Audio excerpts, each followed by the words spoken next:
네, 여러분 안녕하십니까. 용감한 토크쇼 직설 김종윤입니다. 시작하겠습니다. 이번 주부터 내년 예산에 대한 심사가 본궤도에 오릅니다. 주요 쟁점은 그전에도 여러 차례 저희가 이 직설을 통해서 말씀드렸습니다만 역시 일자리 예산을 포함한 복지 예산, 여기에 남북협력기금 등등등이 될 것 같습니다. 올해 예산안 처리 과정에 사실은 예년과 달리 큰 변수가 두 가지가 좀 있습니다. 27일 날 본회의 부의가 예정이 되어 있는 패스트트랙 이 선거법 개혁안이 있고요. 다음 달 3일에쯤 부의가 될 예정인 검찰 개혁안이 있습니다. 이 사이에 또 예산안 법정 시한이 또 다음 달 2일입니다.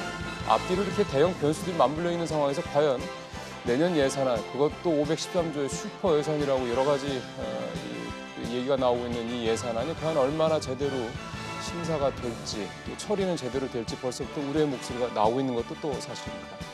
이런 상황에서 여야 모두 총선 채비를 좀 본격화하고 있습니다.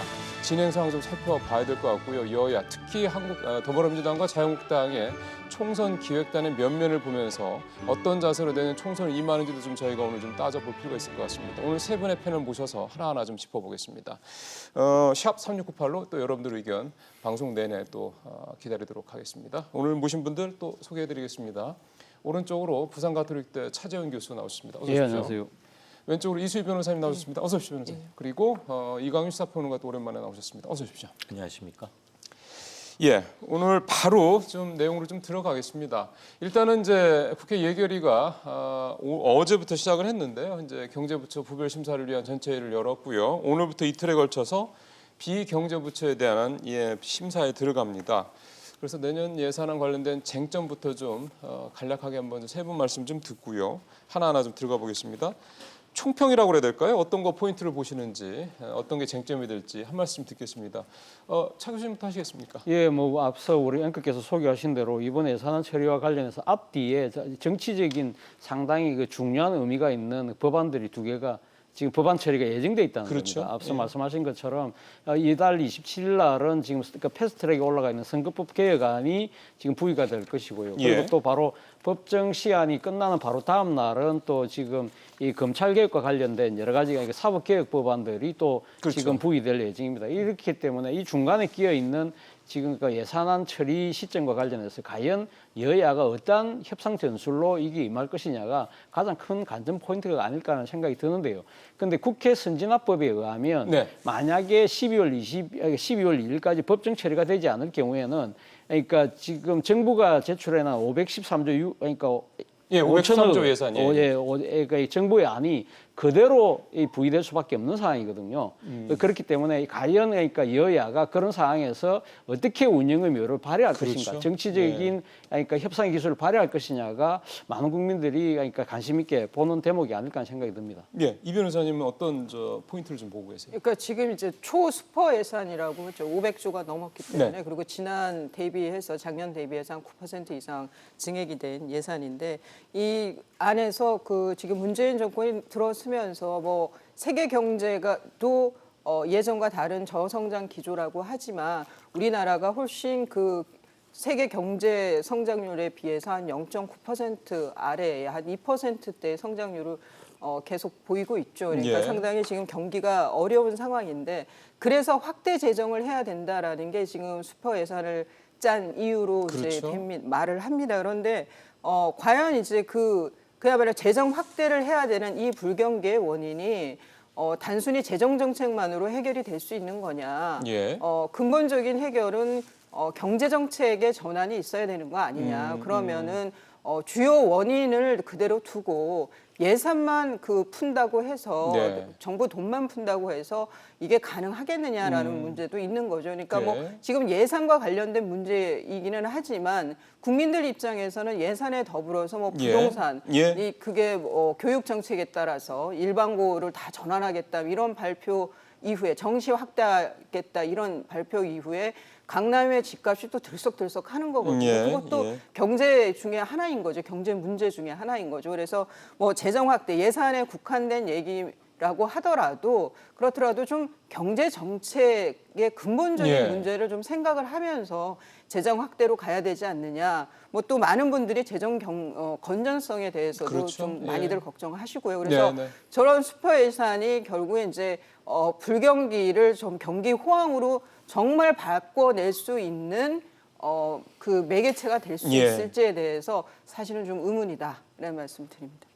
이따가 한 번 더 질문을 드릴 때 그때는 조금 더 구체적으로 이제 이쪽도 보겠습니다. 자, 우리 이광현 평론가님은 큰 예, 포인트 예산을 봤을 때는요. 많이들 지적해 주셨는데요.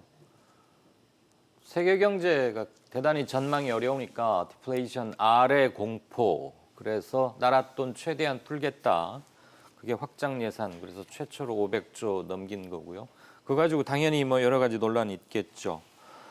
그 내용도 내용이지만 시한, 법정 처리 시한이 네. 훨씬 더 정치적으로는 큰 의미를 갖는 이번이 아닌가, 이번 국회가 아닌가. 12월 2일 말씀하신 네, 거죠? 네. 그 앞과 그렇죠. 바로 하루 뒤에 있기 때문에 국회 운영에서도 굉장히 힘들 것 같고 이번 예산은 진통도 크리어니와 조목조목 뭘 따져보는 것은 더 촉박하지 않을까. 그래서 좀 예. 많은 난관이 예상됩니다. 그러게요. 사실은 올 상반기에 저희가 그 추경 통과하는 거 가지고 여야가 추경이 아닌 그 추경의 본질이라고 하면 그 비본질적인 문제 가지고 결국 알력을 벌이다가 결국 추경이 한참 지난 다음에 통과가 된 걸 직접 봤기 때문에요. 글쎄요. 이번엔 그때보다 또 더 큰 것들이 있어서 어떨지 참 걱정스럽기도 합니다. 한 가지만 더 여쭤보겠습니다. 말씀드린 대로. 나는 그러면 이번 예산과 관련해서 이제 예산안 그 이제 심사와 관련해서 이 포인트에 상당히 주목한다고 생각하시는 부분이 있을 것 같습니다. 그래서 그 부분을 나는 이거다라는 부분을 왜 그렇게 보시는지, 그래서 이게 어떻게 가야 된다고 보시는지, 요걸 한 말씀만 더 듣고 이제 이 선거법 개혁이나 검찰 개혁 가지고 얘기를 좀 했으면 좋겠는데요. 이거는 이광현 평론가님 한번 가볼까요? 어떤 거를 좀 제일 중요하게 보세요? 여전히 복지 예산 가지고 말이 많을 것 같은데요. 이번에 전년 예산에 비해서 상승폭도 굉장히 크리어니와 그렇죠. 예. 전체 예산이 500조가 조금 넘는데 그중에 181조 가량을 편성했지 않습니까? 거의 3분의 1이 그렇죠. 육박하는데 예. 이건 역시 경제 철학과 직결되는 것이고 복지를 비용으로 볼 것이냐 당연히 이루어져야 하는 투자이자 계속 이런 기조가 가야 하는 것이냐라는 정치 철학적 다툼일 겁니다. 아마 이 정부의 정체성과도 직결되는 것이기 때문에 논란 끝에 여기서는 정부 여당이 결코 양보하지 않으려는 것이고 최근에 또 몇몇 비참한 일들이 벌어지면서 성북동에서 또 네 분 또 그렇죠. 돌아가셨죠. 좀 더 예. 들여다봐야 하긴 하겠지만 예. 근본적으로 경제가 나빠지면 또 취약계층은 바로 직접적 타격을 받는 것이라서 이것은 논란일 것이다. 그럼에도 양보할 수 없는 대목은 있지 않겠느냐. 그렇습니다. 이 변호사님 어떤 포인트를 보고 계세요? 저는 일자리 예산에 지금 25조 7천억, 25조가 그렇죠. 넘는데 이 일자리가 지난 통계에서도 이제 뭐 좀 설왕설래가 있었습니다만 비정규직이 더 늘었을 뿐이다. 정규직은 외려 줄었다 예, 이런 통계를 예. 나왔었죠. 예. 거기에 대해서 이제 통계청장이 뭐 그거는 지금 뭐 지표 좀 그 조사에 뭐 예, 차이가 방식을 있다. 좀 그 ILO 방- 기준 강화된 기준을 뭐 적용했다 뭐 이런 얘기들이 얘기- 있었죠. 하지만 예. 그러니까 그 피부로 주변에서 봐도 그 지금 상황 자체가 뭐 정규직이 늘어나기 상당히 어려운 거죠. 지금 그 경제 기조 안에서는. 근데 이 일자리 예산이 또 보면은 어르신들 일자리라는 게 또 그렇게 그 노동질이 좋거나 이런 자리들은 아니에요. 그런데 그렇죠. 예. 경기가 안 좋을 때 이전의 정권에서도 이런 그 뭐 4시간 일하면서 그 돈 지급하는 그 일이라는 게 아주 간단한 예. 무슨 풀 뽑기 같은 예. 그러면서도 이제 그 예산 그 재정을 확대하는 그런 일자리 예산들이 쓰였었죠. 예. 하지만 지금 정권에서는 좀 그것이 더 과한 거 아니냐. 그러니까 앞서도 제가 말씀드렸지만 이런 현금이 나가는 거 이전에 주 52시간 최저임금의 급격한 상승 때문에 벌어진 이런 그 알바 자리들이 파타임 자리들이 줄어들었다든가 이런 좀 근본적인 문제에 대해서도 좀 전향적인 그 변경이 있으면 그러면 이런 예산에 대해서 그러면 이건 일시적인가 보다라고 해서 보아줄 수는 있지만 용인할 수 있지만 그게 아니라고 하면은 그리고 또 하나는 이제 이 돈을 받기 시작을 하면 끊었을 때는 그 저항이 생길 수밖에 없는 거거든요. 그러면 뭐 이게 이제 문케어는 이 예산하고 간접적으로 연관이 있지만 그 CT 찍는 것을 보험으로 처리를 해주니까 지금 그 웬만한 준중형 병원에 가면요 CT 찍는 거 새벽에까지 찍어야 됩니다. 거기가 다 CT를 찍는다고 하는 거기 때문에 그 예산이 거기에 들어가는 비용이 얼마나 예. 크겠습니까? 그러니까 그런 식의 그 후세대에 부담을 주는 재정 정책을 언제까지 할 거냐라는 이제 그 걱정을 안 할 수가 없는 거죠. 예, 그러니까 우리 변호사님께서는 계속 앞에서도 그렇고 결국 단순한 예산안이 늘었다 이 부분보다도 그 현재 문재인 정부의 이른바 그 제이노믹스와 연결된 부분, 그래서 정책적인 변화가 같이 좀 동반돼야지 예산이 느는 부분에 대한 어떤 납득이 갈 수 있다, 설득력이 있다 이렇게 좀 말씀을 해주시네요. 계속 우리 차 교수님께서는 어떤 포인트? 지금 두 분이 사실 큰 얘기들은 다 해주셔서요. 네, 저는 다른 뭐 좀 얘기를 다른 관점에서 본다고 한다면 앞서도 말씀드렸던 대로 지금 그러니까 예산 처리를 둘러싼 앞뒤의 그런 굵직한 정치 현안 이것과 이 예산안을 어떻게 그러니까 지금 연계해서 처리할 것이냐의 문제인데 일단은 아마 지금 그 뭐 여야의 지금 협상 국면이기 때문에 네. 아마 다 일종의 주고받기식을 그러니까 협상을 통해서 뭔가를 돌파하려는 그 기운이 강합니다만 그러나 앞서 뭐 두 분께서 말씀하셨듯이 예산 편성부터 시작해서 정치 현안까지 전부 다 여야의 의견 차이가 예. 워낙 예. 극명하기 때문에 과연 그럴 경우에 민주당이 그러면 예를 들면 한국당을 제외한 다른 야당들의 요구를 예. 들어주면서 그러면서 패스트트랙 관련 올라가 있는 정치개혁법안, 사법개혁법안과 연계해서 처리할 가능성이 예. 높지 않을까. 이럴 경우에 그러니까 한국당은 어떻게 대응할 것이냐. 이런 부분들이 상당히 주목되지 않을까 하는 생각이 들어요. 지금 뭐 말씀 끊으시니까 바로 그 얘기 그럼 들어가시죠. 27일 날쯤 선거법 개혁안, 패스트트랙 그렇죠. 선거법 개혁안이 부의되잖아요. 예. 지금 여러 가지 얘기들 사실은 나옵니다. 근데 우리가 알고 있는 선거법 개혁안이 뭐 연동형 비례대표제 해서 예. 이제 기존의 지역구 의원을 줄이고 비례대표를 늘리는 게 현재. 그렇죠. 그러다 보니까 지역구 의석이 28석이나 28석 준다라는 줄게 거. 돼 있는 거죠. 이게 좀 변수가 돼서 선거 그 의원 정수 확대기까지 나온 상황이잖아요. 네. 이게 현재까지 나온 상황입니다. 그러면 이런 내용들이 과연 이제 실제로 자동 부의가 될 법안으로 올라갈 게 어떻게 될 건지에 대한 얘기를 좀 해봤습니다. 일단 지금 그러니까 패스트트랙에 올라가 있는 법안 자체나 그러니까 지금 지역구 의석을 28석 줄이는 대신 비례대표를 28석 늘리는 거죠. 대신 그러니까 지금 이 비례대표를 배분하는 방식을 준연동제로 하겠다는 것이 큰 골자거든요. 예.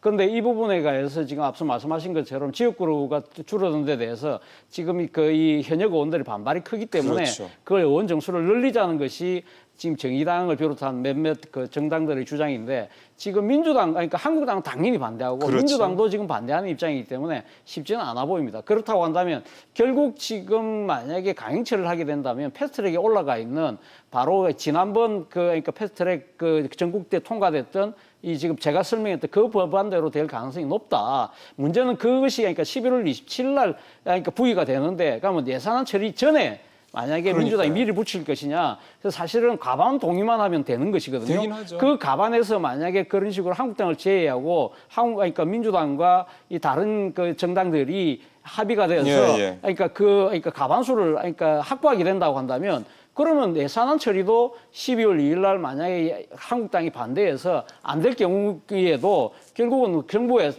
원안대로 올라갈 수밖에 예. 없는 상황이라고 한다면 한국당 입장에서는 상당히 깝깝해지는 상황이 될 수밖에 없다는 알겠습니다. 것이죠. 이러한 예. 부분들이 과연 우리가 지금 처음 보는 행국이기 때문에 과연 이러한 부분들을 여야 정당들이 어떻게 처리해 나갈 것인가 이것이 최대의 관전 포인트가 아닐까 근데 생각합니다. 지금 세 분 다 아마 말씀을 하시겠습니다만 선거법 개혁안만 가지고 얘기할 수가 없어서요. 사실 질문 자체를 조금 더 포괄적으로 드려야 될 것 같습니다. 선거법, 그다음에 그 12월 2일에 예산안 법정 시한, 그다음에 12월 3일에 이 검찰 개혁안 이 문제 이 세 가지를 다 아마 뭉뚱그려서 말씀하실 필요 있을 것 같아서 이번에 이수희 변호사님한테 이제 어떤 생각도 있는지 여쭤보겠습니다. 이게 지금 한국당 입장에서 중요한 거는 공수처법안이거든요. 거기에 문희상 의장께서 12월 3일 날 부의하겠다고 이제 이미 그랬죠. 발표를 한 상황이고 그런데 이제 공수처법안을 먼저 하려다가 안 된 이유가 선거법 먼저 부의 안 해주면 같이 그 다른 특히나 정의당 쪽에서의 협조를 얻기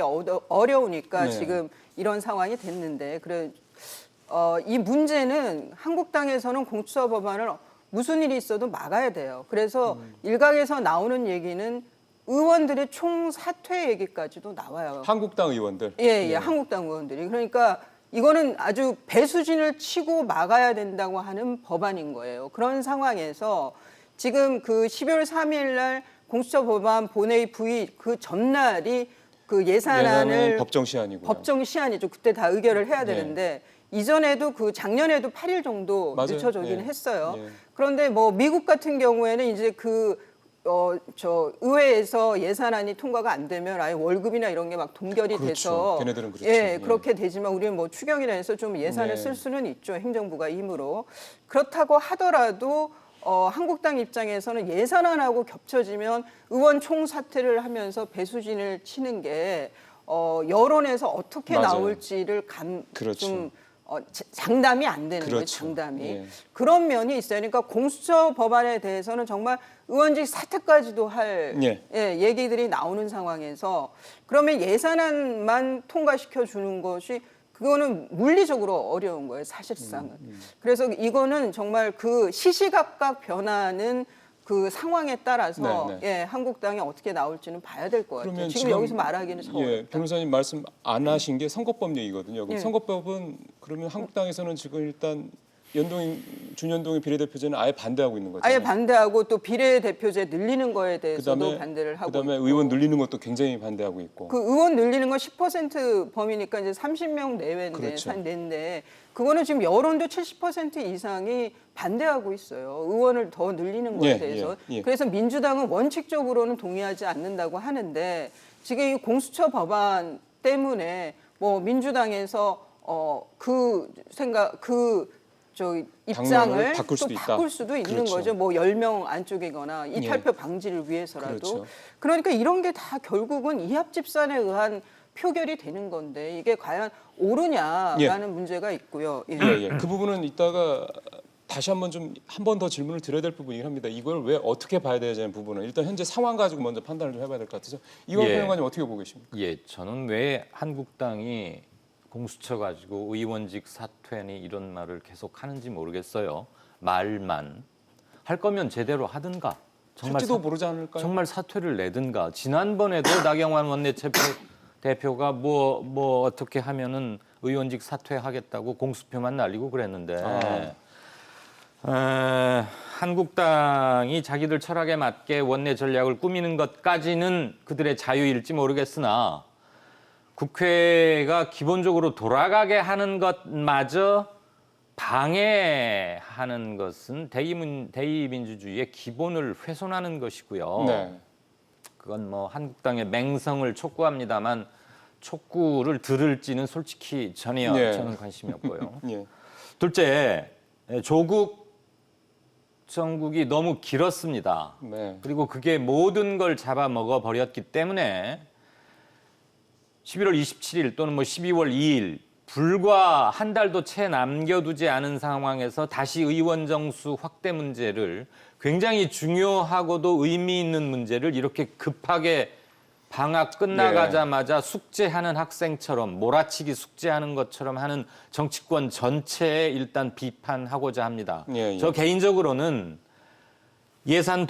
국회 관련 예산 동결 후에 10% 의원 정원쯤은 충분히 논의할 만한 가치가 있고 해야 된다고 생각합니다. 그렇지만 문제는 민주당이 지금 원래 원내 의석 분포를 볼 때 한국당을 제외한 채 모든 법안 통과에 필요한 과반을 확보할 동력이 없기 때문에 의원 정수 문제도 못하겠다 그러고 그럼에도 불구하고 나머지 법안 처리들에 지금 자신을 못하는 거잖아요. 그렇죠. 그런 점에서는 일단 집권 여당이자 숫자가 많은 일당으로서 그동안의 원내 운영 전략에 대해서 반성이 필요하다. 그런데 시간은 너무 없기 때문에 중요한 세 가지 예산안을 포함해서 세 가지 넘어야 할 큰 산을 두고 민주당은 계속 바둑으로 말하면 초읽기에 몰리고 장고 뒤에 악수가 나오지 않을까 하는 우려를 금할 수 없습니다. 예, 사실은 이렇게 따지면 민주당, 한국당 다 욕을 안 먹을 수 없는 상황이 되긴 했습니다. 여러 가지 이유들이 있고요. 지금 우리 이 변호사가 말씀하신 대로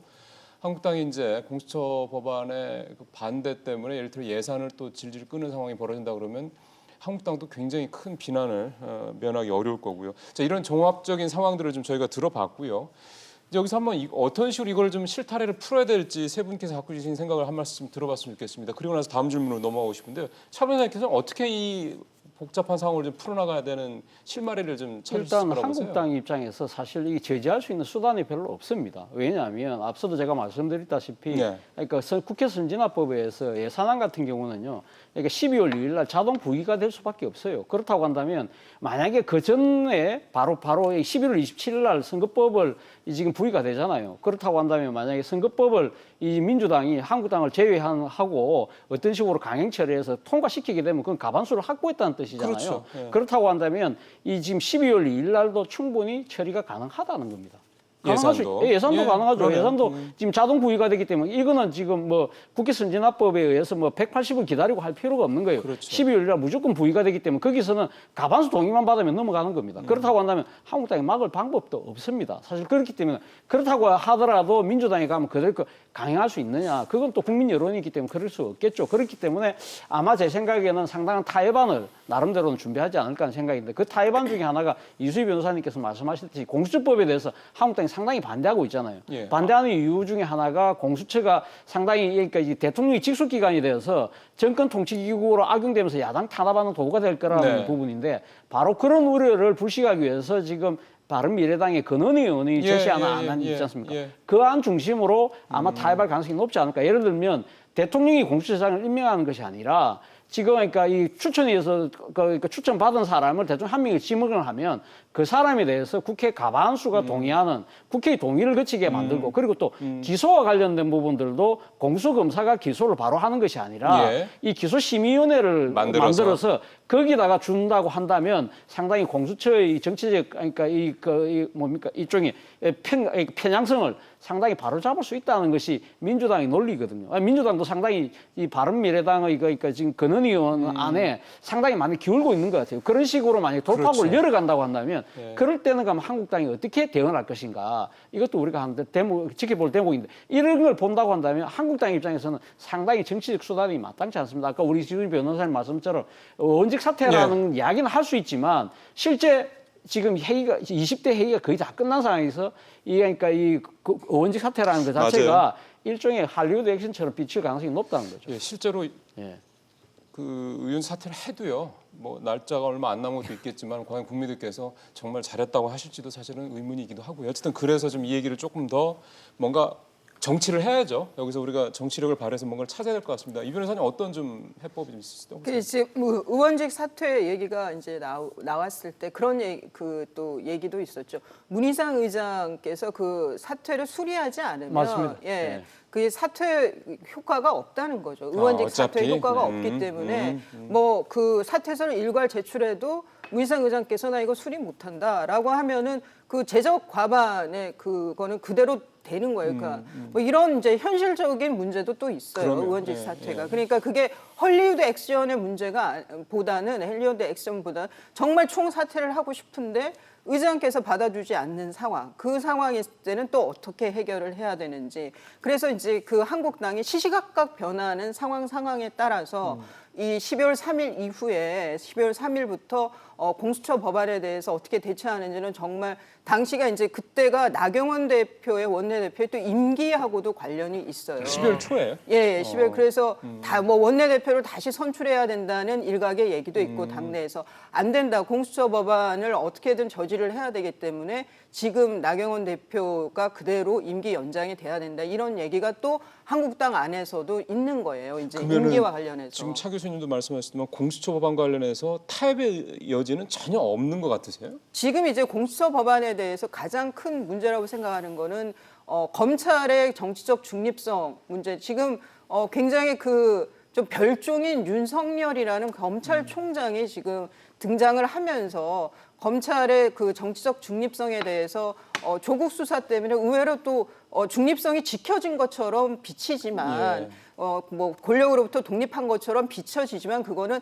별종인 윤석열이라는 개인이 있어서의 문제인 거지 지금 다른 사람이 검찰총장이 됐었어도 그랬을까라는 생각이 드는 거예요. 그러니까 근본적으로. 예. 근데 그런 검찰의 독립성은 차치하고 이 공수처 법안에 대해서도 공수처 처장 그 처장에 대해서 정치적 독립성이 담보될 수 있느냐. 그래서 말씀하신 대로 백혜련 의원 안, 민주당 안에서는 추천위에서 2명 올리면 그중에 한 명 대통령이 납점을 하니 안 된다 이거는. 그러면은 추천위에서 하고 국회의 동의까지 얻어서 임명하도록 하자. 권은희안처럼. 예. 그런데 그것도 이제 지금 이 연동형 비례대표제가 같이 통과가 되면 앞으로 그 보수당인 한국당 쪽에 열세인 걸로 시작이 될 거란 말이에요. 총회가 의회 구성이 그렇게 되면은 계속 끌려갈 수밖에 없는 거죠. 그러면 이 공수처가 또 하나의 문제는 그 기소권까지 같이 갖는다는 거예요. 수사권과 기소권을. 그러면 정말 무소비리의 권력을 휘두를 수가 있는 게 공수처가 된다. 그것도 독립성이 권력으로부터 독립성이 담보되지 않는 상황에서. 그리고 또 하나는 노골적으로도 말씀을 안 하시는데 지금 민주당 법안에서는 거기 이제 공수처에 검사들이 필요할 거 아니에요. 수사관들도 필요하고 그 사람들을 그 이전에 검찰에서 그러니까 검사 경력이 있는 사람들은 절반을 못 넘도록 해요. 뽑는데 채용을 하는 데 있어서 검사 경력이 있는 그러니까 그 사람들은 반이 못 넘도록 하는 거 이거 자체가 혹시 민변과 같은 특정 지역 그 진영과 굉장히 그 맥을 같이 하는 생각을 같이 하는 사람들이 대거 진입할 수 있는 그 문을 열어준 거 아니냐. 그러니까 그런 의도들이 읽히기 때문에 이 법안을 통과시켜주기가 어렵다는 건데 그렇다라고 하면 저는 이 지금 정권에서 우리는 사심이 없다. 공수처를 정말 독립한 기관으로 하겠다라고 하면은 시행 일자를 다음 정권 때부터 시행하도록 하자는 거예요. 저는 이거는 저의 개인적인 의견입니다. 공수처 법안을 바른미래당 안대로 하고 좀 더 보완을 해서 독립성을 더 부각시키는 쪽으로 한다고 하면 그러면 시행 일자라 그 이후로 해라는 거고요. 제가 말씀이 길어 죄송합니다만 이게 지금 위헌적인 요소가 또 있어요. 우리는 검찰이 기소권을 갖도록 했는데 공수처라고 하는 새로운 기관이 기소권을 갖는 기관이 또 생겼단 말이에요. 이거는 위헌적 요소도 있어서 알겠습니다. 아무리 법이 통과된다고 하면 계속 이런 이제 논란의 여지가 있는 거고 또 하나는 제가 공선법 관련해서 이 말씀을 꼭 드려야 되겠습니다. 공직선거법 28조 11항에 보면요. 이게 2016년에 개정이 됐어요. 그래서 선거구 획정을 다음 선거일 국회의원 선거 13개월 전에 의장에게 선거구 획정을 한 보고서를 제출하여야 한다라고 되어 있어요. 선거법을 그렇게 개정을 했어요. 그러면은 지금 이 연동형 비례대표제를 실시한다고 하면은 내년 총선이 아니라 그 다음 총선이 돼야만 선거법 규정과 맞는 거예요. 이런 거를 지금 국회에서 생각이나 하고 지금 패스트트랙에 올려서 진행을 하고 있는지도 저는 굉장히 궁금합니다. 여러 가지 말씀을 해주셨어요. 공수처 관련돼서는 권은희 안에도 불구하고 특히 기소라든가 이런 부분에서 위헌적인 요소도 있다는 말씀까지 하셨고 또 공직선거법 관련해서도 역시 선거법 개정안 자체도 역시 위헌적인 여지가 있다라는 말씀을 하셔서 이게 결국은 이렇게 통과된다면 논란이 계속될 수 있다 이 말씀까지 우리 이 변호사님 말씀하셨고요.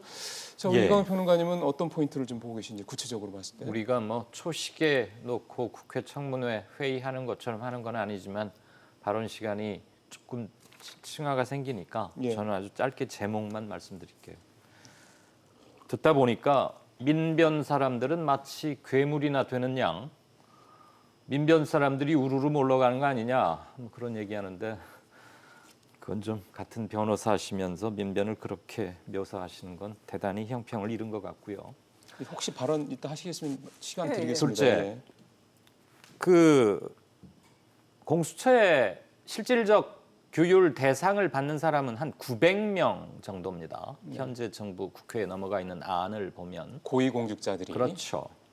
옛날 대검 중수부 시절이건 서울지검 특수부 시절이건 공수처 시절이건 99.9%의 법을 지키면서 잘 살고 계시는 분들과는 전혀 무관합니다. 대단히 전략적이고 지능적이고 권력적인 부패나 비리의 혐의가 높은 곳에 대해서 강하게 하겠다는 것이기 때문에 이 문제를 너무 한쪽만 부각시키는 것은 논의의 형평을 잃는다는 점을 말씀드립니다. 둘째, 제가 가장 걱정하고 이번 세 가지의 큰 예산안 포함해서 세 개의 국회에 큰 일정이 있는데 가장 염려스러운 바는 공직선거법 개정안, 국회의원 지역구 수를 28개 줄이는 것, 과연 정당들이 어떤 파트너와 협상을 통해서 안을 조금 바꿀지를 모르나 비밀 투표기 때문에 이탈표가 나옴으로써 정치개혁이 무산될 그렇죠. 가능성이 있다. 예. 그 점이 가장 염려스럽고 이렇게라도 연동형 비례대표를 도입해 놓지 않으면 또 한 번 물 건너 가버리는데 네. 자기 지역구가 없어지는 것에 앙심을 품거나 대단히 정치적으로 소외감을 느끼거나 앞으로 자기 정치적 진로가 불확실해진다고 생각하는 사람들에 의한 이른바 반란표, 그건 여야 다 있을 수 마찬가지죠. 있습니다. 예. 그러면 모든 게 무산이 됩니다. 네. 저는 그 점을 여야 원내 대표가 가장 염두에 두고 당 내외 설득과 협상을 해야 한다고 봅니다. 최선보다는 차선. 그러니까 최악은 어쨌든 피해야 된다라는 말씀으로 이해가 좀 되는군요. 혹시 이 변호사님 혹시 또 반박하실 거 있으면 하시고 아니면은 이제 바로 생각이 좀 다른 거니까. 예. 예, 예산 관련돼서 저희가 지금 한 30분 채 안 남아서요. 요 정도 얘기를 좀 해야 될 것 같습니다. 지금 또 여야가 총선 채비에 들어간 얘기를 좀 해야 되는데 사실은 성폭 개혁안이라든가 공수처, 그러니까 검찰 개혁안이 다 연결되는 얘기여서요. 연결되는 그 어떤 흐름을 좀 살려야 될 것 같다는 생각이 좀 드는군요. 총선 채비 얘기로 좀 넘어가겠습니다. 민주당이 내년 4월 총선 준비 기획단을 구성을 완료를 했고요. 잠시 후에 뭐 좀 더 구체적으로 여쭤보겠습니다. 한국당도 어제 총선 기획단 출범을 했습니다. 각 당의 총선 준비 얘기를 좀 해봐야 될 것 같은데 민주당부터 좀 쪼개서 여쭤보겠습니다. 며칠 전에 이해찬 대표가 이제 조국 장관 사태 이후에 처음으로 기자간담회를 갖고 이제 여러 가지 얘기를 했는데 그 이후에 사실은 뭔가 잦아들기보다는 더 목소리가 커지는 것 같습니다. 그 커지는 목소리의 핵심은 민주당 이대로는 안 되니 쇄신해야 된다 이 얘기인데요. 어제 총선기획단 관련된 회의에서는 뭐 그다지 큰 얘기는 안 나왔다는 얘기도 좀 들려서 민주당 내 얘기부터 좀 먼저 해봤으면 좋겠습니다. 이광민 평론가님 보시기에 어제 그 뭐 최근의 민주당 상황들 요즘 어떻게 관찰하고 계세요? 민주당이 전반적으로는 야당 복은 있는데 예. 야당 복이 있단 말은 야당이 뭐 축구로 말하면 방송 용어가 아닌지 모르지만 뻥 하는 똥볼을 잘 찬다거나 예. 덜컥수를 두어서 결과적으로 반사 이익을 얻게 하는 그런 게 있다. 뭐 이런 얘기잖아요. 그거 이제 2번 쓰시면 안 됩니다. 예. 그런데 정치적으로는 그것을 잘 꾸려나가지를 못하고 있다라는 맞습니다. 예. 생각이고요. 특히 조국 정국을 거치면서 내부에서 제기된 문제들을 국민들 정치 감수성에 맞게 하는데 실패를 하고 있다. 그다음에 두 현직 초선 의원들의 내부 맹성에 대한 촉구를 이철이 표창원 네. 상당한 울림이 큰 얘기였는데 그냥 나올 수 있는 얘기 정도로 치부하는 것은 조금 눈높이의 문제가 있는 거 아닌가 그런 생각을 합니다. 말씀하셨던 그 내부적인 문제점은 이광민 평론가님 뭐라고 보세요? 요약을 하면 과감한 쇄신이고요. 토호들과 결별할 마음가짐을 확실히 굳히지 않으면 즉 정치 세력 교체를 집권 여당이고 집권 시절에는 할 수 있는 것이거든요. 그걸 자기가 먼저 이끌고 가지 못하면 정치 개혁 안 됩니다.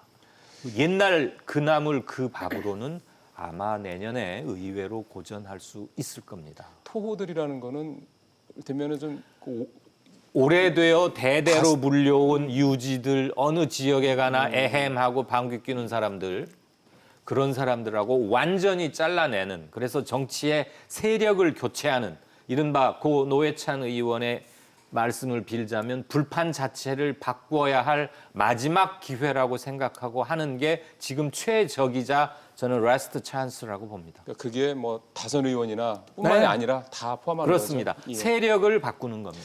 알겠습니다. 우리 차 교수님은 민주당의 현재 이 쇄신 얘기가 계속해서 끊이지 않고 나오는 이유들 두 초선 의원이 그렇게까지 얘기를 했는데도 그다지 반향이 크지 않은 이유들은 어떻게 보세요? 아무래도 뭐 이해찬 당 대표 입장에서 보면 그러니까 조국 사태가 사실 주는 부분들에 대해서 공정성이나 정의의 부분에 대해서는 논란이 있었지만 그러나 조국 사태를 통해서 그러니까 검찰 개혁이라는 또 다른 이 하나의 시대적 과제를 확인했고 이 예. 부분에 대해서 흔들림 없이 가야 되겠다는 생각이 아마 강하기 때문에 그런 것 같습니다.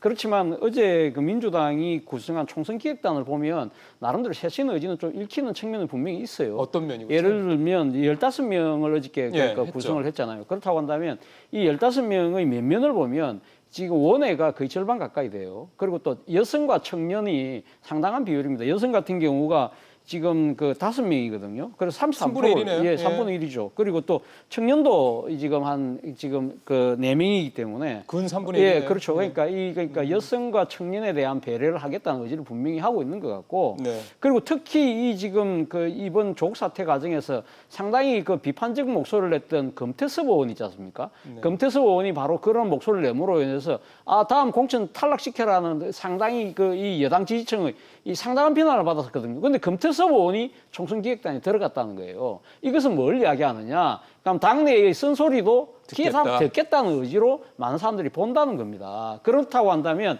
지금 사실 이 부분에서 앞서 우리 앵커께서 말씀하신 대로 결국 이 총선기획단으로 이렇게 전면에 내세우면서 지금 지도부 책임론을 뒤로 물리는 것이 아닐까라는 비판의 측면에 있긴 하지만 그러나 총선기획단이 제대로 역할을 해낸다고 한다면 이 총선기획단이 결국 궁극적으로 하려는 것이 소위 말해서 공천 과정에서의 쇄신 아니겠습니까? 그러면- 그 쇄신이 제대로만 이루어진다고 한다면 뭐 민주당의 쇄신 문제는 자연스럽게 해결될 문제일 수도 있다. 그러나 그것이 예. 과연 이 지금 총선기획단 구성의 면면대로 예. 이 들어간 사람들의 생각대로 이 그 총선 앞으로 선거 그러니까 이 위원회 구성이라든지 공천까지 갈지 안 갈지는 지켜봐야 그러면- 될 대목이긴 하지만 예. 일단 첫 단추는 나름대로 쇄신의 의미지하고는 조금 부합되는 것이 아닐까 하는 생각을 해봤습니다. 예. 이따 잠시 후 한국당의 그 총선기획단 면면이랑 좀 비교해 보시면 아마 우리 시청자분들께서 어떤 차이가 있는지 아마 이해하실 겁니다. 그래서 그 얘기는 잠시 후에 여쭤볼 거고요. 좀 민주당 얘기는 마저 우리 이수희 변호사님 어떻게 좀 보고 계신지 여쭤보겠습니다. 이해찬 대표가 되고 나서 대외적으로 이렇게 뭐 공공연히 하신 말은 아니지만 그 출입하는 기자들이 이제 그 이해하고 있었던 예, 거, 예. 기자들에게 이제 사석에서 많이 했던 얘기 중에 하나가 586을 뭐 농계 역할을 하겠다 이런 취지로 얘기해요. 그게 무슨 뜻이냐면 예, 예. 내가 불출마를 하면서 그러니까 586 다선 의원들도 다 그 불출마를 시키겠다 그런 말을 꽤 많이 하셨다고 제가 전에 들었어요. 예, 예. 그게 지금 이제 가시화되는 거예요. 눈에 보여지는 예. 거죠. 그런데 그러면 586 다선 의원들을 불출마 또 공천을 주지 않는 상황에서 그러면 이제 어떻게 그럼 세대 교체가 이루어지는 거냐? 글쎄요. 저는 이렇게 명명을 하는데요. 586 2세대가 지금 전면 배치가 되어 있어요. 이미 원외위원장이라고 하는 그러니까 지금 국회의원이 아니지만 민주당에서의 각 지역에 과거로 치면 지구당 위원장 자리에 있는 젊은 친구들이 586 2세대들이에요. 그 사람들이 2세대, 3세대들이에요. 그러면은 지금 크게 그러니까 학생 운동권 출신의 전형적인 그 상황은 586, 아니지만 예, 예. 그와 같이 역사적인 매극을 같이 하는 사람들이 많이 포진되어 있다는 거죠. 그 운동권 쪽 예, 출신들이 그거는 이제 많다는 거죠. 이면이지만 앞에서 봤을 때는 금태섭 의원도 거기에 총선 기획단 안에 들어가 있고 뭐 그러면은 보기가 굉장히 좀 뭔가 저게 신선해 보이잖아요. 네. 그러니까 민주당에서 세대 교체도 하려고 하고 저렇게 금태섭 의원처럼 쓴소리하던 의원도 들어가. 예. 저는 금태섭 의원의 얘기가 얼마나 먹힐지는 모르겠지만 여하튼 그렇죠. 메시지는 예. 굉장히 좋은 거예요. 기획단 구성이.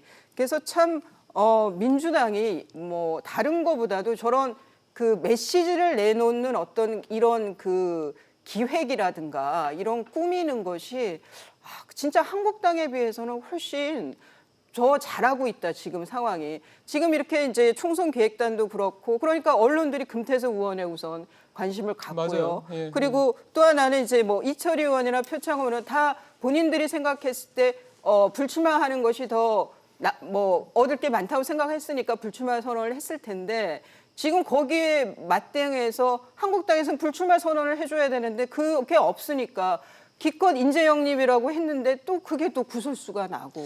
안 나오신다는 분들이 또 나오신다고 그러는 분도 많고요. 예, 그러니까 참 한국당이 예. 그 한국당을 지지하는 유권자 입장에서는 너무 대책 없는 당으로 보이는 거죠. 지금. 한국당 얘기는 좀 이따 다시 해야 될 것 그러니까 같습니다. 민주당이 의외로 잘하고 있는 거예요. 이거는 예. 저는 뭐 그 일단 이것만 놓고 내부에서는, 보면 예. 예.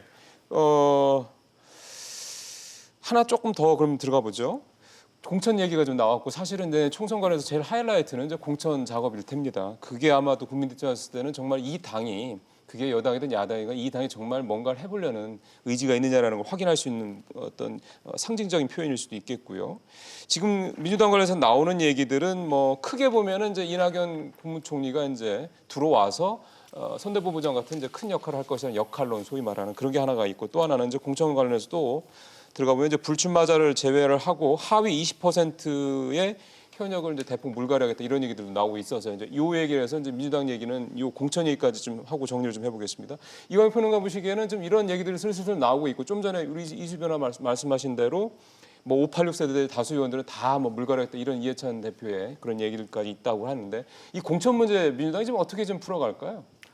지금 불출마 선언한 게 이해찬 대표와 이철희, 표창원 등등을 합쳐서 한 10명가량 되죠. 예, 지금 표에 나옵니다. 아, 예. 그렇군요. 이 사람들 빼고 그러면 나머지 한 110명쯤 남는 그렇죠. 거잖아요. 그들 중에서 20%를 덜어내겠다는 거니까 최소 한 20여 명 되는 네. 거예요.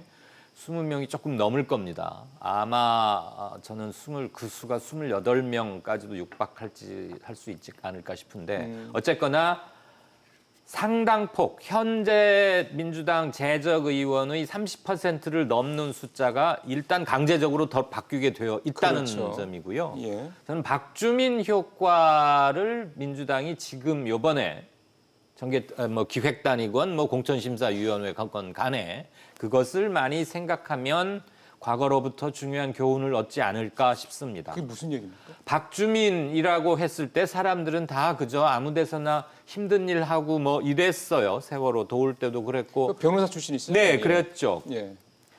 그가 정치인이 되기 전에 세월호 터지기 전에 박주민을 아는 사람은 그 사람 서울대 법대 동기들 좀 하고 변호사 친구 몇 명이나 됐을 겁니다. 그런데 그는 사람을 울컥하고 감동하게 만든 노무현 이후의 첫 번째 정치인이 아닌가 싶어요. 노무현이나 노회찬 알겠습니다. 이후에. 예, 예. 박주민을 통해서 그가 무슨 파괴력 있는 정치력이거나 카리스마 있는 연설을 하거나 그렇지 않습니다. 그런데 사람들은 그를 중요할 때마다 꼭 찾습니다. 행동하는 의원 그리고 예. 찾을 때마다 그는 현장에 있습니다. 그러니까요. 그런 사람들을 통해서 우리가 지향해야 할 새 정치는 저런 사람이구나 라고 마음속에 보도자료 막 뿌리지 않고 그래도 예. 쌓여갑니다. 예. 누구처럼 나서서 화면 얼굴 많이 비치고 뭐하고 해도 요즘은 하도 1인 미디어도 많고 유튜브 맞아요. 영향도 크고 그래서요. 예전처럼 조중동의 얼굴 내민다고 유명해지고 그런 시대가 아니에요. 예, 예. 그러면 민주당은 왜 박주민이가 그렇게 마음속에 사람들한테 클까? 그런 거 생각하고 그런 사람을 찾아야 합니다. 네. 잘라내는 숫자도 중요하지만. 알겠습니다. 그래서 얘를 내보내면 이길 것 같아. 왜냐하면 상대당에서 누구누구가 나오니까 현실적으로 놓고 보면 얘가 제일 경쟁력이 있어. 그게 여지껏 해왔던 선거 관행이거든요. 맞아요. 예. 그렇게 하면 안 될 거예요, 이제. 예. 근데 제 말이 굉장히 현실성이 없다는 것도 잘 압니다. 유권자들도 또 바뀌셨을 겁니다. 예. 예. 이번에는 이수 변호사님 먼저 말씀 듣고 싶습니다. 민주당의 공천 이런 부분들 관해서는 좀 어떤 생각이 드시던가요?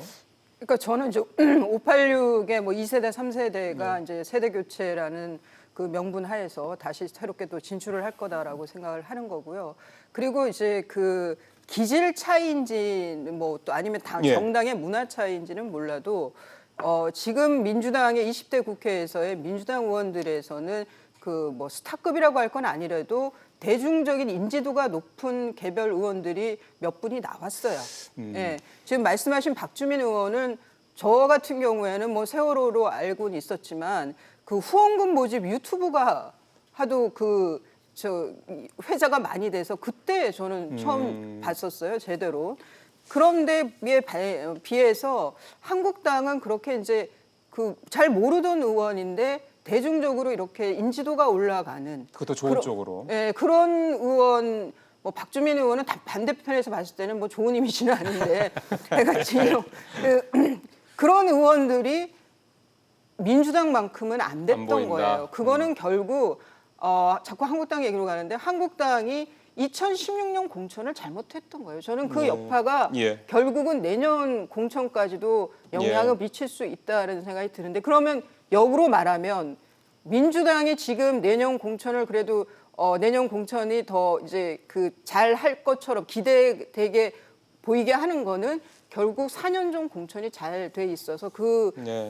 씨앗이 발아한 면도 글쎄요. 있다라는 생각도 듭니다. 그러게 여러 가지로 반면교사를 삼아야 될 부분이 있는 말씀입니다. 두 분 말씀 들어보니까 차 교수님께서는 이 예, 민주당 전 공천 문제는 어떻게 좀 민주당 공천과 관련해서 뭐 두 분 말씀했기 때문에 저는 좀 또 다른 관점에서 볼 필요가 있지 않나 생각이 네. 드는데 그러니까 앞서 뭐 이강인 평론가께서 말씀하셨듯이 상당히 물갈이 폭이 상당히 클 겁니다. 그런데 문제는 이 시점이 언제가 될 것이냐의 부분인데 지금 아마 상당히 지금 이 불출마에 대한 압력을 받고 있는 여당의 중진 의원들 입장에서는 그 결정의 시기를 상당히 늦출 가능성이 높다는 거죠. 왜냐? 여당이기 때문에 그렇습니다. 보통 보면 이 여당 중진을 하다가 국회의원직을 놓게 될 경우에는 예를 들면 뭐 이 정부 산하기관장 같은 데로 갈 가능성이 상당히 높다고 본인은 생각하거든요. 그렇기 때문에 일종의 거기에 대한 약속이 보장이 될 때까지 아마 이제 상당히 뭉개고 있을 가능성이 상당히 높다. 그런 과정에서의 당내 불협화음이 일어날 가능성이 있다는 첫 번째 문제. 예. 또 하나의 문제는 앞서 우리 앵커에 잠시 언급하셨습니다만은 지금 총선을 치를 때 간판을 누구를 내세울 것이냐가 그렇죠. 가장 큰 문제인데요. 지금 그 차기 대권 주자 여론조사에서 항상 1등을 달리고 있는 이낙연 총리가 될 가능성이 저는 상당히 높다고 봅니다. 현재로서는요. 아마 현역 의원들 그리고 아마 공천받은 후보자들 입장에서도 소위 말하는 문패를 1등으로 내시고 싶은 건 다 누구나 다 마찬가지인데 문제는 그러니까 이낙연 총리가 와서 선대위원장을 맡게 됐을 경우에 지금 그러니까 이해찬 대표하고의 역할 이 부분에 대해서 상당히 어떻게 보면 조정할 필요가 있는데 이걸 부분이 결코 쉽지 않다는 겁니다. 이낙연 총리의 정치력도 뭐 인지도도 높고 하지만 이해찬 총리의 정치력도 만만치 않거든요. 그러니까 이해찬 총리 입장에서는 이해찬 대표 입장에서도 보면 자신은 지금 당 대표입니다. 그리고 임기도 상당히 남아 있어요. 그렇다고 한다면 본인은 그럼 총선에서 어떤 역할을 해야 될 것이냐. 그래서 그럼 예를 들면 공동선대위원장으로 나올 가능성이 있는데 이 두 사람의 역할을 조율하는 문제도 결코 쉽지 않은 문제다. 이러한 부분들도 과연 민주당이 어떻게 해낼 것인가도 하나의 관전 포인트가 아닐까 생각이 듭니다. 예, 이렇게 차 교수님께서 그 말씀을 하니까 이게 이제 저도 관전 포인트 중에 하나가 민주당이 지금 이해찬 대표가 이제 공천 물갈이 뭐 현역으로 보면 거의 40% 육박하는 숫자를 하겠다는 취지인데 그랬을 때 공천 파열음이 날 거냐 안 날 거냐. 그렇죠. 예, 저는 이게 이제 공천 파열음이 나면은 그때는 지금 노력하는 것이나 기대감이 완전히 등을 돌리게까지 하죠. 유권자를. 예. 그래서 그러면 지금 이해찬 대표의 그 지도력과 이렇게 그 통제력으로 공천 파열음을 가라앉힐 수 있을까 없을까. 그래서 실제 이제 나오는 얘기가 586 세대의 대표인 이인영 원내대표부터 어떻게 지금 이해찬 대표의 이 대폭 물갈이에 대해서 어떻게 대응할까 이런 것들도 이제 상당히 흥미롭게 쳐다보고 있는 거죠. 그러게요. 지금 사람 이름들이 나오니까 상당히 좀 흥미가 올라가는군요. 차 교수 말씀에 이제 좀 짧게 가셔야 되는데 5초만 보탤게요. 5초요? 이해찬 대표하고 물론 뭐 이낙연 총리가 그 얼굴을 맡을 겁니다. 그리고 그에게 주어질 역할은 그거밖엔 사실 없어요. 어느 특정 선거구의 개인 당선이 아니라 전국 선거를 관통하는 심벌 같은 역할을 해야 되니까 이 대표와 현 이 총리가 스타일이 좀 다르긴 하죠. 그래서 저런 우려 내지는 걱정이 충분히 제기될 거라고 보는데 뭐 9단쯤 되면 각자 궁합은 또 맞추지 않을까? 맞습니다. 그리고 사실 또 이해찬 대표는 또 본인이 이제 이번을 마지막으로 얘기를 하는 거 아니겠습니까? 그런 면도 좀 있고요. 알겠습니다. 이를테면 뭐 이낙연 국무총리가 그 다음까지 생각하는 게 있다고 하더라도 자 이번에는 좀 얘기의 중심을 이제 한국당으로 좀 가져가야 될 것 같습니다. 한국당도 어제 총선기획단 출범을 했고요. 황교안 근데 이제 한국당은 이 황교안 대표의 영입 인사들 문제가 굉장히 약간 어제 그 총선기획단 출범의 그 약간 뭐랄까요 그 의미를 희석화시키는 빛을 발하게 하는 그런 상황이 좀 됐는데 특히 박찬주 예비역대장이 기자회견까지 열어서 거기에서 또 상당히 또 점수 떨어지는 얘기를 했습니다. 군인권센터장을 삼천교육대에 보내야 된다 이 얘기가 다시 또 논란이 확산되고 있는데 이거는 우리 이수빈 변호사님께서 먼저 좀 말씀을 해주시는 게 좋을 것 같아요. 저는 그 황교안 대표께서 이제 그 박찬주 대장이 있던 전 장군이 있던 그 고향에까지 내려가서 그렇게 이제 영입을 추진했다라고 하면 네. 그 1차 내부에서 반발을 받았으면 지금 그 1차 반발 이후에 되는 기자회견이잖아요. 그러면 저는 황교안 대표가 좀 메시지 관리를 해줬어야 하는 거 아니냐.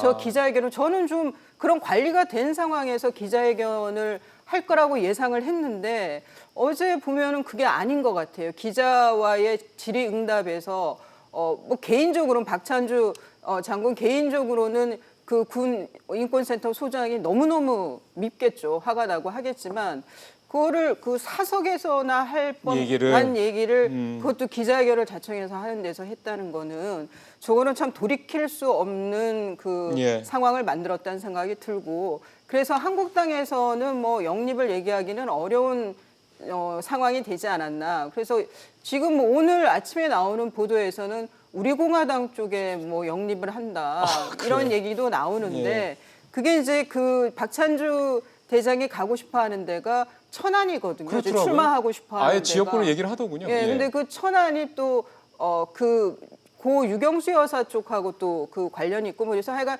이쪽이 선거판이 구도가 어떻게 갈지 몰라도 내년에 혹시 공화당하고 한국당 뭐 바른미래당과 어떤 제3당 이렇게 그 표가 이렇게 번호가 갈리면서 표가 분산되는 그런 상황을 지금 우리가 미리 보고 있는 건 아닌가 그런 생각도 듭니다. 하나만 더 여쭤보겠습니다. 딴 분들보다 어쨌든 한국당 내부 사정을 잘 아시니까 지금 한국당은 내부적인 가장 큰 문제가 뭐라고 보세요? 저 이 변호사님 짧게 한 말씀만 들어보시죠. 저는 2016년 공천이 잘못됐다. 그거부터. 그래서 면면들의 문제가 많고 그러다 보니까 불출마를 선언해야 되는 의원들이 삭발 릴레이를 하는 황당한 상황이 벌어진다는 거죠. 예. 그만큼 머리를 깎을 정도로 21대 총선에 대한 강력한 의지를 표명했다는 말씀이 되는 건데 한국당 얘기는 또 두 분 말씀을 드려야 돼서 우리 이광민 평론가 먼저 하시겠어요? 예, 어제 박찬주 전 대장의 기자회견에서도 또 한 번 확인되다시피 확실히 현 집권 여당은 야당 복이 많습니다. 저렇게 상상도 못할 말을 하니까 삼청교육대라는 게 지금 전두환 때 삼청교육대 말하는 거 아닙니까? 아마 참청육대가 뭔지 모르는 젊은 많죠. 분들이 있었을 것 같아요. 그래서 그 검색어에 오르지 않았나 모르겠어요. 저는 황교안 대표의 정치적 아마추어리즘 또는 역시 신인 티를 벗지 못한다 또는 굉장히 편협하게 과거에 보고받고 상명하복에 몸에 벨 대로 벤 검사로서의 티를 아직도 못 벗는 게 아닌가. 왜 박찬주 대장에게 그렇게 집착하는지 모르겠고 박찬주 대장을 설령 잡음 없이 영입한다고 해도 그를 영입해서 얻을 표보다는 그를 영입해서 잃을 표 같은 것도 생각을 해봐야 할 텐데 너무 한쪽으로만 달리는 게 아닌가 싶고 황 대표가 확실한 당내 리더십 특히 인선에 있어서 장악하지 못한 채 일기 인사들의 이런 면면을 볼 때는 한국당이 힘들겠다. 이런 식으로는 그런 생각을 하게 됩니다. 하나 더 여쭤보겠습니다. 이 평론가님한테.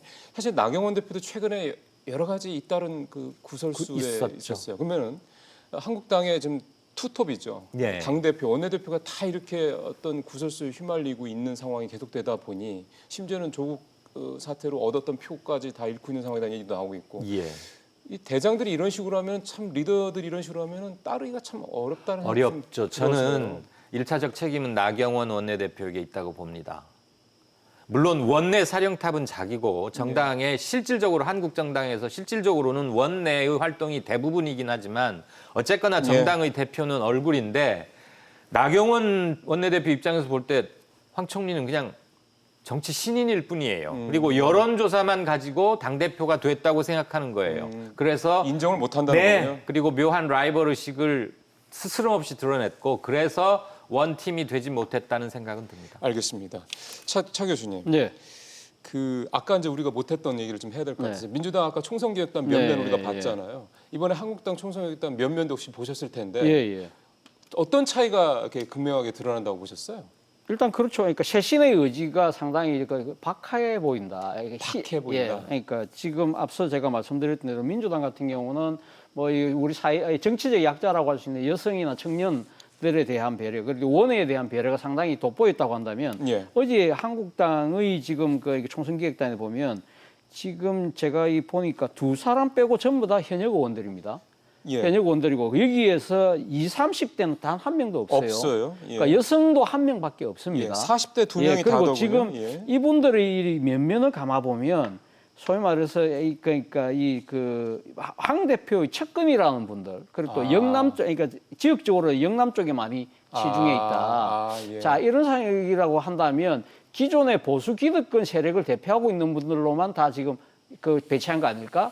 그렇다고 한다면 자기 혁신이 가능할 수 있을까?라는 의문에 부딪힐 수밖에 없지 않습니까? 그러네요. 그렇기 예. 때문에 당내에서도 바로 이 면면을 보고 나서 민주당과의 비교를 하면서 비판의 목소리들이 아주 공개적으로 지금 분출하고 있는 상황인 것 같습니다. 예. 이제 지금 저는 그 의견을 말씀을 좀 여쭤볼까 했는데 예. 이 변호사님 말씀 나오셨으니까 잘 됐네요. 예, 자유한국당의 경우에는 그 총선 기획단의 제 의견은 외부 인사를 꽤 많이 들였어야 해요. 이게 당 내의 시각으로만 계속 그렇죠. 총선 기획을 한다 그러면은 지금 보면 좀 우물에 많이 빠져 있단 말이에요, 한국당이.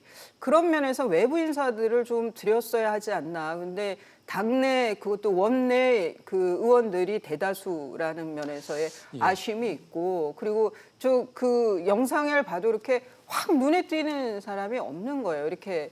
그러니까 언론에 뭐 관심을 받을 예, 만한 맞아요. 인물들이 또 없어요. 예. 그런 것도 아쉽고. 그래서 그냥 한교안 대표가 어떤 본인이 그 기획안을 갖고 그래서 기획단을 짠 것이 아니다라는 생각이 드는 거예요. 그냥 그럼요. 무난하게 당 안에서의 뭐 좀 일 좀 하신다고 하는 의원들을 모아놨다 이런 느낌이에요. 그러니까 메시지가 없는 거예요. 우리 총선 기획단은 이렇습니다라고 했을 때 보여주는 메시지가 없단 말이에요. 그런 면에서 저는 상당히 아쉽다. 그러니까 위원들 면면에서의 메시지가 안 읽히고 또 하나는 당내 한계가 계속 지금 그 문제 때문에 많은 그 헛발질들이 나왔는데 그렇다면 당 외 인사들을 좀 그러게요. 드렸어야 하는 게 아니냐는 아쉬움이 있습니다. 그리고 지금 앞서 이렇게 그 기획단들 사진 영상에 이렇게 나오는 거 보니까 당 대표는 있는데 원내 대표는 또 안 보이네요. 그건 뭐 무슨 이유인지 잘 모르겠습니다. 어쨌든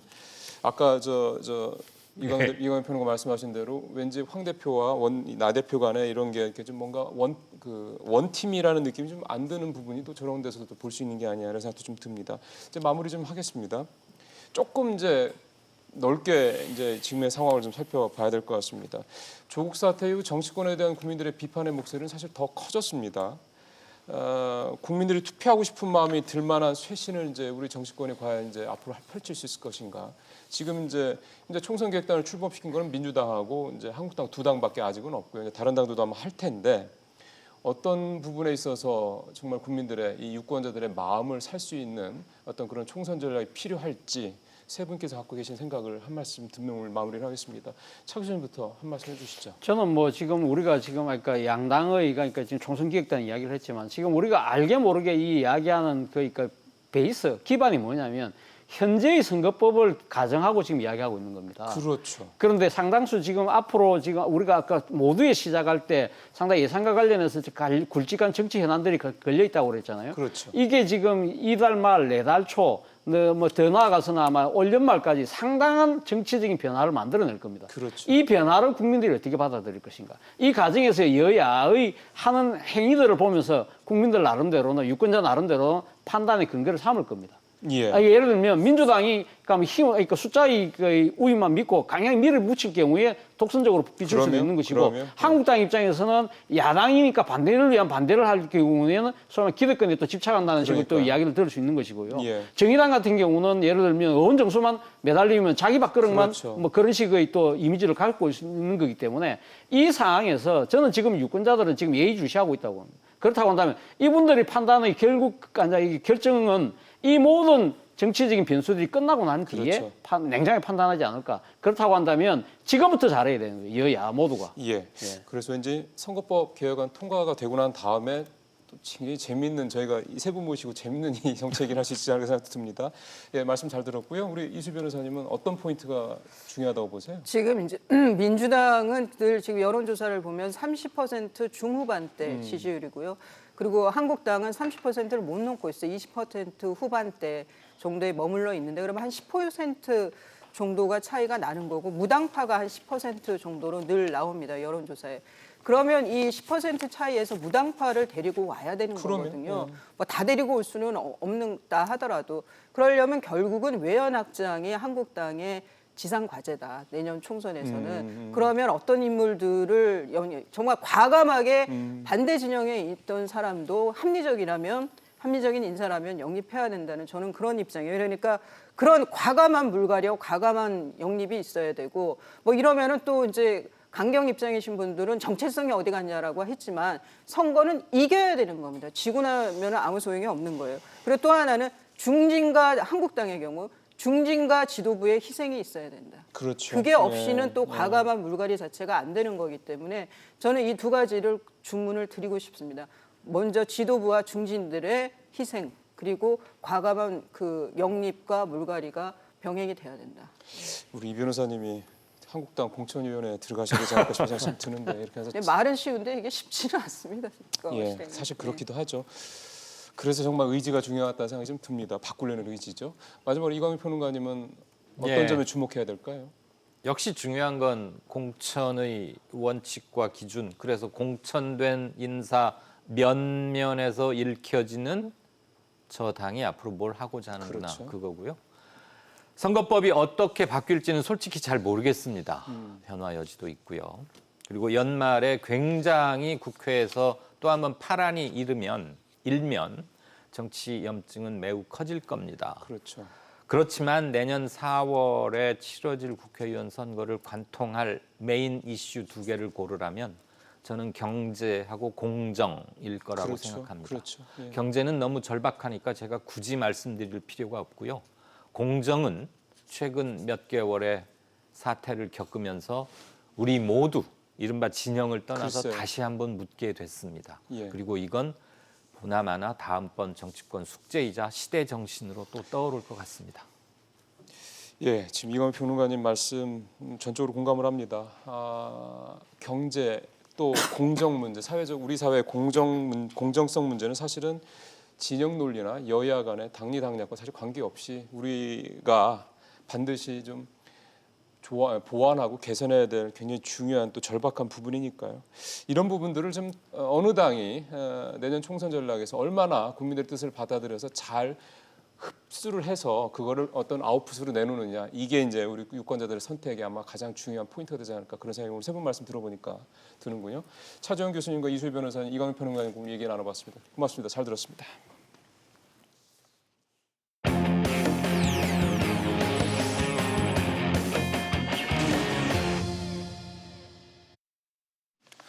예, 문재인 대통령이 어제였죠. 아세안 회의에 참석차 지금 방콕에서 동아시아를 열고 있는 방콕에서 아베 일본 총리와 정말 깜짝 환담을 가졌습니다.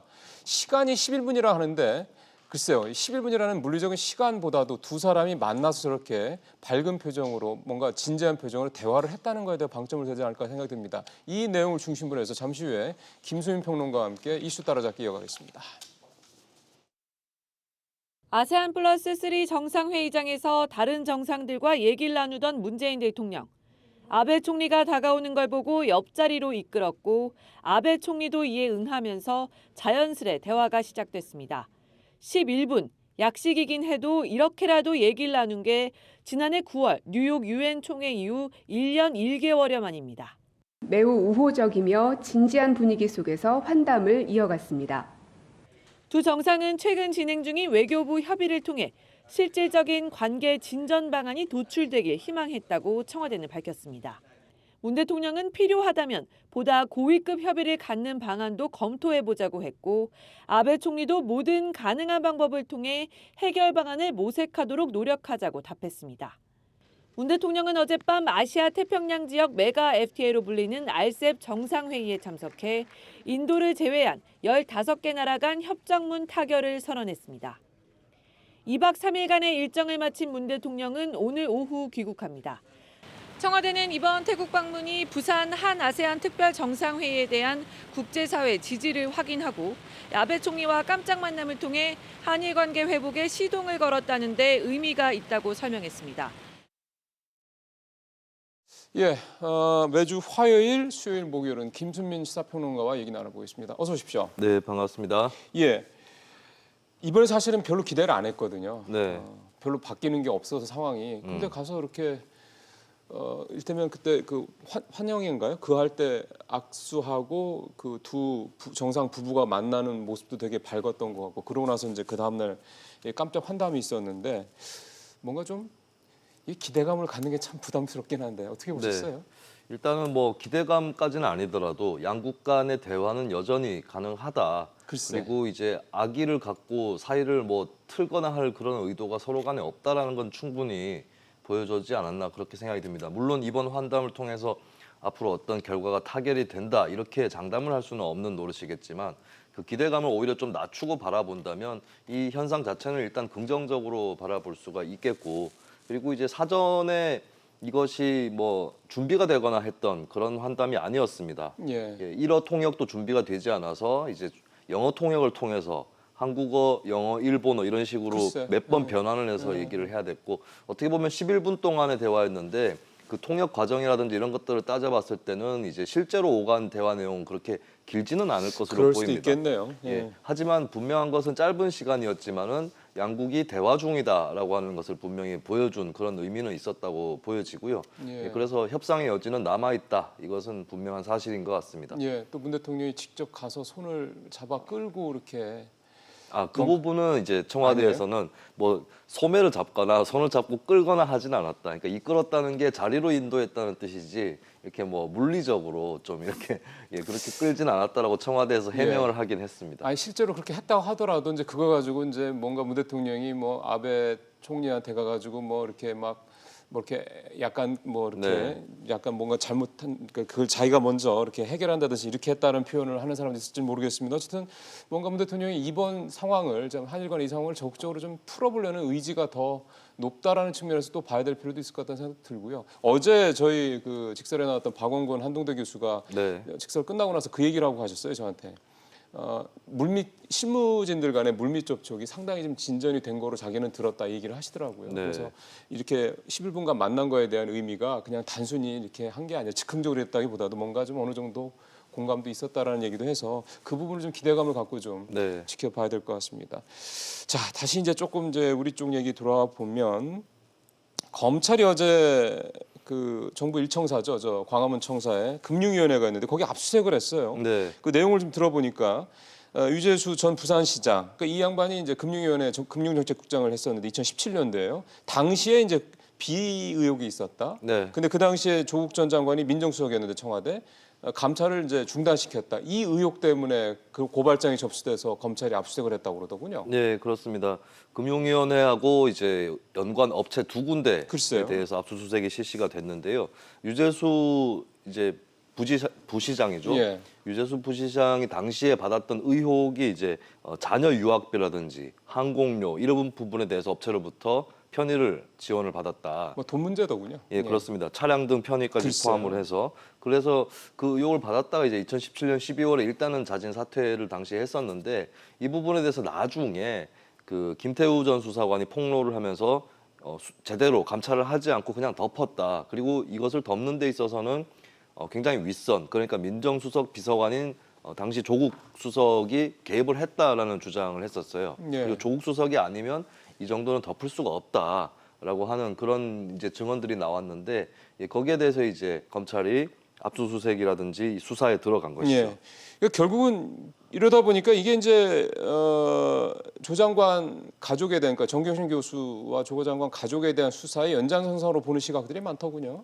네, 그 연장선상이 있긴 한데 근데 이 부분이 무슨 사모펀드라든지 예. 그쪽하고 연관이 돼 있는 것도 아니기 쉽게 때문에 생각하면 별건인 거죠, 이거는. 예, 그래서 이제 최근에 좀 번지고 있는 의혹들이 사모펀드에서도 이제 혹시 이제 권력형 비리는 아니었었는가? 네. 그러니까 이 사모펀드의 그 증권 자본시장에서의 구조적인 비리였는지 아니면은 권력이 개입한 권력형 비리였는지 이 부분을 좀 따져가는 그런 추세가 있고 그래서 민정수석실이 계속 거론이 되는 건데 여기서는 이제 조금 다른 건으로 하지만 민정수석실이라고 하는 주체는 같은 것으로 이렇게 돼서 이제 좀 다른 축으로 해서 수사가 진행이 되고 있다라고 볼 수 있겠죠. 근데 또 이거를 또 다르게 생각을 하면 그러니까 검찰에 대해서 비판적인 시각을 가지고 있는 분들 입장에서 봤을 때는 정말 온갖 걸 다 뒤진다라고. 네. 이를테면 이게 2017년도 얘기인데 검찰 고발장이 언제 검찰에 접수된지는 제가 확인을 못 해봤습니다만 이게 뭐 지금 이 시점에 이제 한꺼번에 자꾸 벌어지다 보니까 뭔가 좀 굉장히 검찰이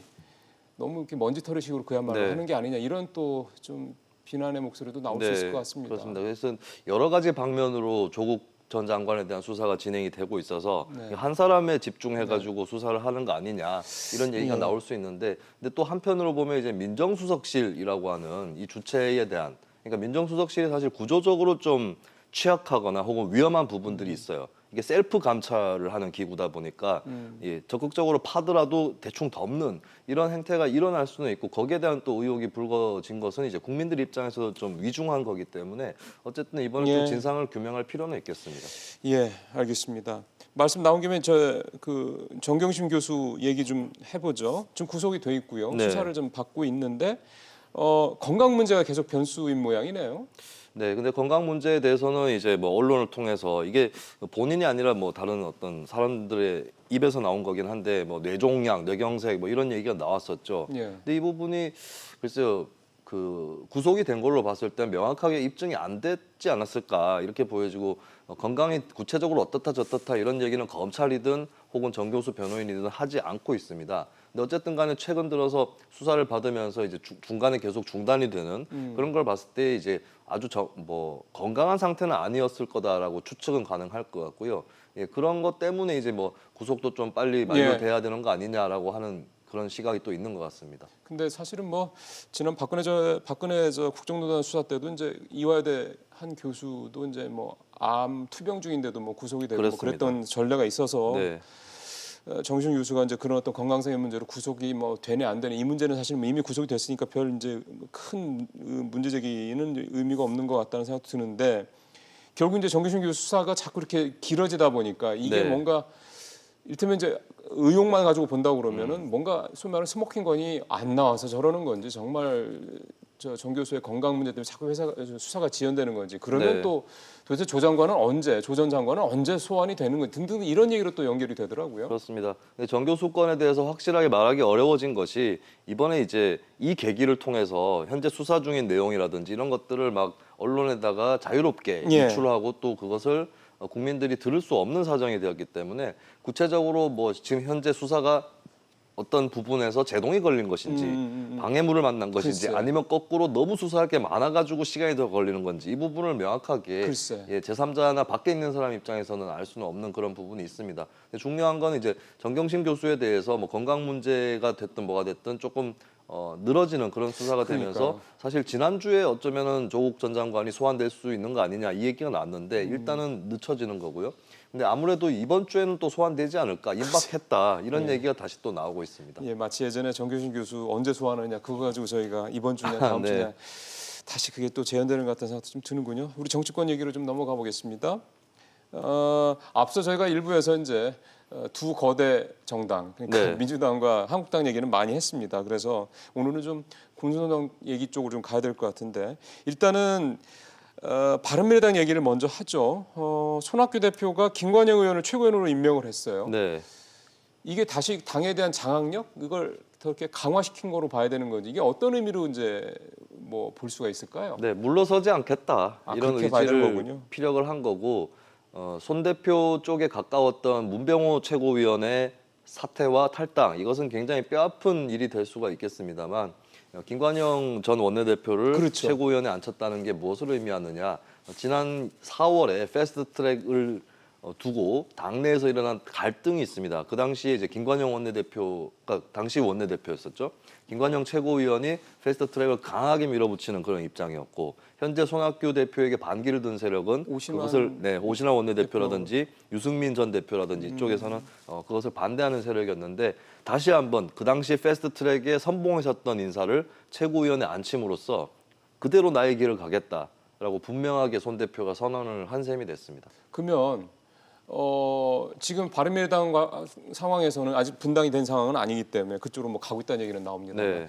지금 27일 날 선거법 패스트트랙에 올라가 있잖아요. 네. 사실은 공수처도 공수처지만 사실 선거법 개혁안이 훨씬 더 바른미래당한테는 굉장히 중요한 더 패스트트랙 법안일 텐데 이 김관영 전 대표가 그 당시 그걸 추진했던 대표가 최고위원이 되는 것과 바른미래당에서 이 선거법 관련돼서 이 처리하는 부분, 네. 이 과정에 참여하는 부분에서 어떤 변화가 있을 수 있습니까? 어떤 상징이 될 수는 있겠는데요. 지금 민주당에서는 공수처법부터 먼저 처리를 해달라. 그렇게 좀 합의를 다시 해야 된다라고 하는 그런 여론이 있지 않습니까? 그런데 김관영 전 원내대표가 최고위원으로 등판을 했다는 것은 원래 바른미래당이 고수를 했고 또 민주당하고 정의당, 평화당 등이 다 합의했었던 선거법부터 처리하자. 선선거법 네. 후 공수처법 그렇습니다. 이렇게. 그 부분을 변경하거나 양보할 수 없다라고 그러네요. 하는 그 시그널은 분명히 될 수 있다고 보여집니다. 네, 그렇게 되면은 어쨌든 바른미래당으로서는 원안 처리 쪽으로 무게가 더 실리는 이 인사다 이렇게 봐야 되는 네. 거군요. 그러면 이제 하나 먼저 질문을 드리고 다음에 다시 좀 복합적으로 말씀드리겠습니다. 대한신당이 있잖아요. 여기가 이제 17일 날 창당 발기인대를 간다고 하거든요. 네. 김대중 대통령에 대한 계승 의지를 여러 차례 강조를 하고 있고 그 몇몇 그 이름이 나오고 거명되는 분들 보면은 이를테면은 이제 JTBC 회장을 했던 이제 그 홍석현 전 회장 얘기까지 네. 나오고 있고 상당히 이게 그 외연이 좀 크다라고 봐야 되나요? 그렇더라고요. 네. 그래서 이걸 대한신당 창당은 좀 어떤 식으로 좀 진행이 되고 있는지 싶어서요. 대한신당이 발기인 대회를 갔는데 사실 창당은 발기인 대회를 하고 6개월 안에 하면 되는 건데 과연 창당까지 할 건지 아니면 발기인 대회를 통해서 창당 준비위를 꾸리고 그 조직을 제3지대의 어떤 발판으로 제공을 할 것인지 여러 가지 길은 좀 나뉘어져 있습니다. 근데 여기서 중요한 부분은 이제 대한신당 하면 원래 정체성이랄까요? 계보가 바른미래당, 그러니까 국민의당이었죠. 국민의당에서 바른미래당 합당에 동의하지 않는 호남 의원들을 중심으로 한 세력이 떨어져 나온 것이 민주평화당이었고, 그렇죠. 거기서 또 네, 거기서 다시 이제 정동영 의원이라든가 몇 명을 남겨놓고 나온 조직입니다. 근데 이 정체성을 잘 보면 글쎄 예전에 민주평화당을 만들 때는 호남 중심으로 간다라고 하는 그런 것이 있었는데 지금은 제3지대가 폭넓게 규합돼야 된다. 이런 노선을 걷고 있고 그래서 현재 주축이 된 의원들은 다 호남 출신들이지만 영입 대상으로 거론된 사람들을 보면 뭐 고향을 떠나서 일단은 뭐 지역색을 좀 탈피했군요. 그렇죠. 홍석현 전 회장이라든지 또 예전에 그 박근혜 최순실 사건의 특검이었던 박영수 특검도 그렇대요. 예. 하마평에 들어가 있습니다. 그런 걸 봤을 때는 이제 한국당 빼고 민주당 빼고 좀 폭넓게 모이자 이런 것이고 유성엽 대표 같은 경우는 유승민 의원하고도 직접적으로 좀 접촉을 하려고 하는 그래서 유승민 의원도 그 제3지대 대상으로 생각을 하고 있는 그런 모습을 보이고 있어서 그림을 되게 크게 그리네요. 예, 그래서 폭넓게 잡아놓고 우리가 그 마중물이 되겠다 이런 자세를 예. 대한신당이 갖고 있는 것 같아요. 뭐 그럼 현실성 여부는 떠나서 대한신당이 먹힐 거라고 생각하니까 지금 그렇게 그림을 그리는 거 아니겠습니까? 네. 그런 정치적 지형을 대한신당은 어떻게 좀 왜 이런 정치적 지형이 만들어질 수 있을 거라고 보는 그 근거는 네. 뭘까요? 대한신당은 지금 나오는 그 얘기라든지 발상은 우리가 호남판 어떤 신당을 만들겠다 이건 아닌 것 그러니까 같아요. 당연히 그렇게 해야 되겠죠. 그래서 이제 양쪽에서 뭐 조국 사태라든가 이걸 기점으로 민주당으로부터 이탈 유권자들이 또 발생을 하고 있는 것이고 할 수 있고 또 앞으로 이제 자유한국당도 큰 기대를 주지 못하니까 제3지대는 남는 장사가 될 수밖에 없다. 이 생각을 또 하고 있는 것 같아요. 또 선거법 개혁이 되면 또 그런 또 네. 당연히 다양성 높아질 수 있으니 그렇습니다. 그리고 선거법 개혁이 되지 않더라도 만약에 되지 않는다고 해도 나는 자유한국당도 아니고 민주당도 아니다라고 하는 유권자나 정치지망생들이 있을 수 있습니다. 그렇다면은 뭐 4당, 5당 이렇게 가는 것보다는 제3지대 한꺼번에 그렇죠. 다 뭉친다. 예. 이게 더 현실 가능성이 더 높은 것이죠. 근데 그렇게 해서 참 우리가 그 다양성이 어느 한 당이 만들었을 때 네. 여러 다양성이 모아져서 당이 만들어질 때 그 당이 참 잘 이렇게 매끄럽게 가지 못했던 걸 그렇습니다. 너무 많이 봐서 제3지대가 실패했던 이유들이 너무 이질적인 세력이 예. 제3지대에 모였던 측면이 있고요. 그리고 두 번째는 그냥 제3지대라고 했을 때 국민들이 감동하거나 기대하지 그렇죠. 않습니다. 또 다른 내용을 보여줘야 되는데 민주당도 아니고 한국당도 아니다. 이렇게 뭐 부정적인 태제를 통해서 정체성을 형성하는 네. 것이 그렇게 유권자들에게는 신선하지 못하거든요. 그래서 이 제3지대가 어떻게 되든 간에 그거 숙제를 해결해야 될 것입니다. 알겠습니다. 17일 날 창당 발기인대를 한다니까 한번 또 이 정루사정을 또 보도록 하겠습니다. 오늘 말씀 잘 들었습니다. 예, 고맙습니다. 감사합니다. 더불어민주당과 자유한국당 두 거대 정당이 본격적인 총선 준비에 착수했습니다. 앞서 말씀을 드렸죠. 앞에 21대 국회는 사실 그 어느 때보다 중요한 분수령 속에서 의정 활동을 해야 되는 굉장히 중요한 시기가 될 것 같습니다. 일본의 무역보복 조치로 확인된 우리 경제의 민낯을 보완을 해야 되고요. 조국 사태로 드러난 우리 사회의 불공정 문제, 또 계급적, 또 세대적 갈등 문제를 치유할 해법도 찾아야 됩니다. 게다가 세계에서 출산율이 가장 낮죠. 또 고령화는 가장 빠르게 진행된 우리 한국적 상황에서 구조적인 글로벌 산업 전환기까지 겹치는 악조건도 극복해야 됩니다. 이번만큼은 진영 논리와 당리당략을 벗어나서 국가적인 생존과 미래를 준비할 그런 인재들을 각 당이 발굴해서 국민들의 선택을 받아야 될 것입니다. 역대 최악으로 비난을 받고 있는 20대 국회가 역대 최고로 평가받을 수 있는 제대로 된 국회를 만들어내기를 기원을 하겠습니다. 직설 마칩니다.